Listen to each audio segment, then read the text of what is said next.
5 పూజలు చెప్పారండి. ఈ 5 పూజలు శివాలయంలో చేసిన వాడికి జీవితంలో తిరుగుండదట, ఇక వాడికి పునర్జన్మ కూడా ఉండదని చెప్పారు.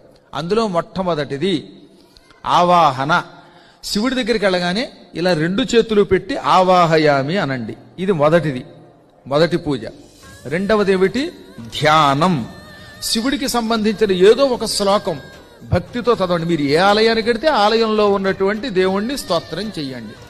స్తోత్రం చాలా గొప్పది. దీనికి ధ్యానము అని పేరు అన్నమాట. భగవంతుణ్ణి వర్ణించేటటువంటి కవిత్వమునకు ధ్యానము అని పేరు. ఆ ధ్యాన శ్లోకాలు చాలా గొప్ప ఉన్నాయి. అందులో ముఖ్యంగా శివుడికి వందే శంభు ఉమాపతి అనే ఒక శ్లోకం ఉంది, చాలా ఇష్టం తెలుసిన. ఇలా ధ్యానం చేయండి గుళ్ళోకి వెళ్ళి. వెంటనే దానివల్ల ఈ జన్మలో కావలసిన భుక్తి లభిస్తుంది. ఇంకా మూడవది ధూపం. ఈశ్వరుడికి అత్యంత ప్రీతిపాత్రమైన ఉపచారములలో మూడవది ధూపం.